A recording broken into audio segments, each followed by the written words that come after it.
We're back with the bigger picture. Stand by, Mary. Nanny Diaries in 3, 2.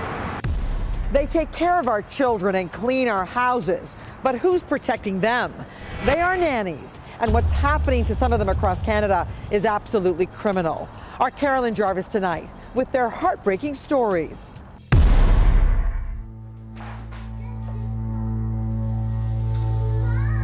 They're well-educated women, many of them wives, some mothers, all with the same desire. My goals here is to upgrade my life for my greener pasture. 4 nannies who come here under the federal live-in caregiver program to look after Canadian kids. What's startling is the similarity in their stories once they've arrived. So you were paid $5 an hour looking after 8 kids? Yes. So you often worked 12-hour days? Yes. And would you get paid overtime? No, 14 to 16 hours a day without overtime pay. You worked 16 hours a day? 14 to 16 hours a day until Saturday night. The program is rife with abuse.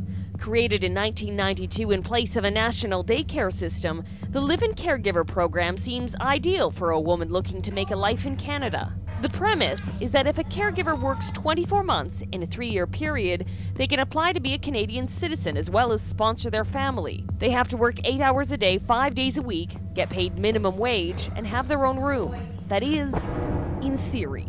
Professor Geraldine Pratt has been studying the program for 15 years. On paper, it looks fine, but there are no regulatory bodies that oversee it. So for example, you have to promise that you're providing a room that can be locked to the domestic worker, but nobody looks to see if that room is being provided. And so without any sort of monitoring system, no one knows when workers aren't being paid, when they're being subcontracted out to other families in the neighborhood, or like this caregiver who is too scared to show her face, forced to live in deplorable conditions.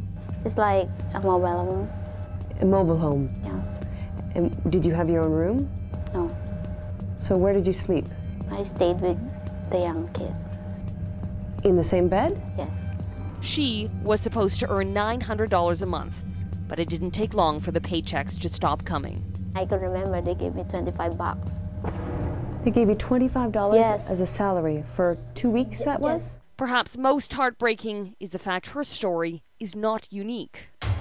I go down to the basement to go to my room, and I saw my room is just like a storage room. There's no window, the door cannot lock or cannot close properly. This woman would work 15 hours a day, and when she tried to quit, the threat of a lawsuit and deportation began. When I asked the permission to her to quit my job today, and she told me that she treated me that, oh, you're gonna deport to the Philippines if you quit my job. She threatened to deport you? Yes. So who's looking after our caregivers? The federal immigration minister says a monitoring system would simply cost too much. This is a challenge. How can we better monitor the situations so we can identify where there are abusive employers? Quite frankly, to create a seamless system of oversight for this program would be massively expensive. And so Jason Kenney has started a series of consultations, the results of which are expected this June. We are seriously looking, and we'll be making improvements to the program. Now, usually talk like that would spur optimism among social advocates, except it's not the first time we've heard it.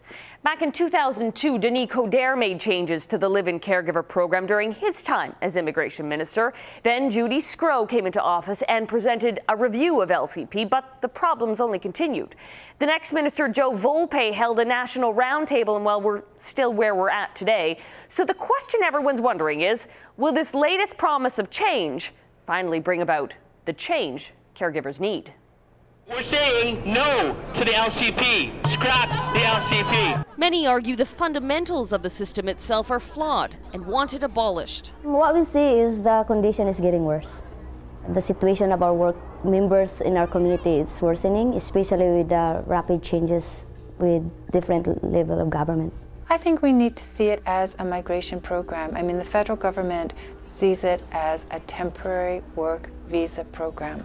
Whatever you call it, the need for change is clear. The research is all there, the evidence is in, so I do think it's the time to do something about the program.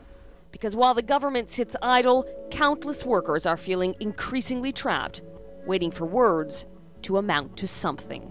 To my fellow Filipina, I don't want them